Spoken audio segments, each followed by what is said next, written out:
Assalamualaikum warahmatullahi wabarakatuh. Perkenalkan, nama saya Wolansari dengan NIM 1872 1503 15. Prodi Pendidikan Ekonomi kelas reguler plus. Dosen pengampu Dr. Rita Aryani MM, Universitas Pancasakti. Oke, baik teman-teman, di video kali ini kita akan membahas tentang cara memahami perkembangan peserta didik. Yang pertama ada perkembangan fisik, yang kedua ada perkembangan bahasa, dan yang ketiga ada perkembangan sosial.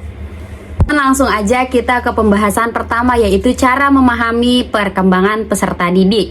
Perkembangan anak manusia merupakan suatu yang kompleks, artinya banyak faktor yang turut berpengaruh dan saling terjalin dalam berlangsungnya proses perkembangan anak, baik unsur-unsur bawaan maupun unsur-unsur pengalaman yang diperoleh dalam berinteraksi dengan lingkungan, sama-sama memberikan kontribusi tertentu terhadap arah dan tujuan perkembangan anak tersebut. Guru, terutama guru SD, diharapkan mempunyai pemahaman konseptual tentang perkembangan dan cara belajar anak di SD. Pemahaman konseptual tersebut meliputi gambaran tentang siapa anak SD, bagaimana cara mereka berkembang, dan bagaimana cara mereka belajar.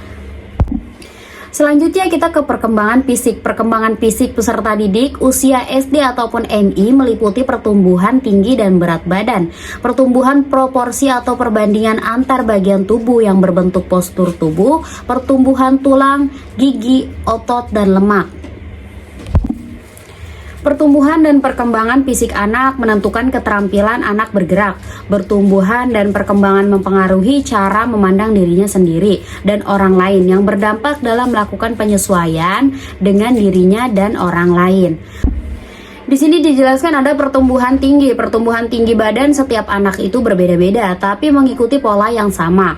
Anak usia 5 tahun tinggi tumbuh 2 kali lipat dari tinggi ataupun panjang tubuh saat lahir. Setelah itu melambat 7 cm setiap tahun.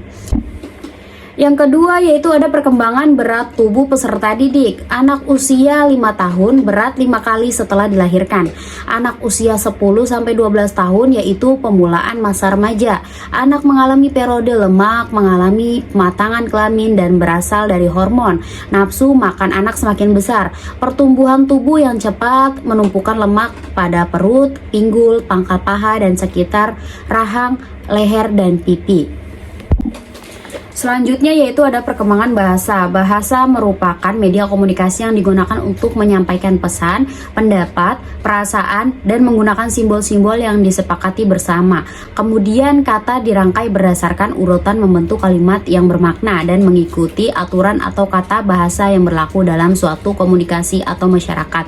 Bahasa dapat dibedakan menjadi 3, yaitu bahasa lisan, bahasa tulis, dan bahasa isyarat. Keterampilan dalam berbahasa memiliki 4 aspek atau ruang lingkup. Yang pertama yaitu keterampilan mendengarkan, yang kedua keterampilan berbicara, yang ketiga keterampilan membaca, dan yang keempat keterampilan menulis.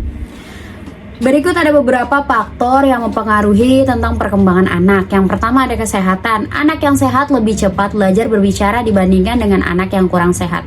Sebab perkembangan aspek-aspek motorik dan aspek mental pembicaraan lebih baik sehingga lebih siap untuk belajar bahasa.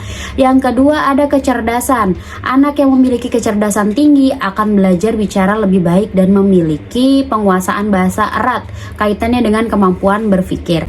Dan yang ketiga yaitu jenis kelamin. Anak perempuan lebih dalam belajar bahasa daripada anak laki-laki, baik dalam pengucapan, kosakata maupun keseringan berbahasa.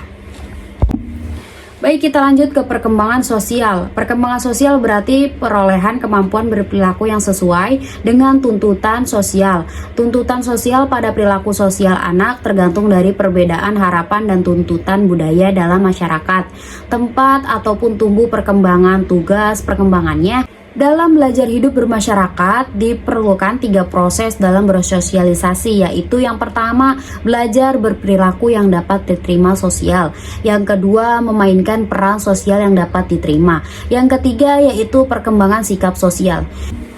Dan jika peserta didik tidak mampu melakukan 3 proses sosialisasi tersebut, maka peserta didik tersebut berkembang menjadi orang yang non-sosial, asosial, dan antisosial. Pengalaman sosial awal memegang peran penting bagi perkembangan dan perilaku sosial selanjutnya, sebab pengalaman sosial awal cenderung menetap. Jadi, mudah atau sulitnya perkembangan sosial anak selanjutnya tergantung pada baik buruknya si anak mempelajari sikap dan perilaku sosial. Selain itu, pengalaman sosial awal juga berpengaruh terhadap partisipasi sosial anak. Anak yang mempunyai pengalaman sosial awal yang baik cenderung lebih aktif dalam kegiatan kelompok sosial ataupun juga sebaliknya. Para peserta didik usia SD ataupun MI berada pada posisi anak akhir akan mulai membentuk kelompok bermain yang selanjutnya berkembang menjadi kelompok belajar dan melakukan aktivitas pada masa anak. Sedangkan peserta didik kelas 5 ataupun 6 kadang-kadang sudah mengalami masa puber. Oke, dan yang terakhir yaitu kesimpulan. Perkembangan anak sangat berpengaruh terhadap potensi dan cara belajar anak. Seorang guru harus memahami gaya belajar anak supaya dapat memaksimalkan potensi belajar anak. Memahami gaya belajar anak dan dapat membantu dalam proses belajar mengajar yang lebih efektif dan efisien. Terima kasih buat semuanya yang sudah menonton video ini dari awal sampai akhir. Kurang lebihnya mohon dimaafkan. Saya Wulan Sari. Wassalamualaikum warahmatullahi wabarakatuh.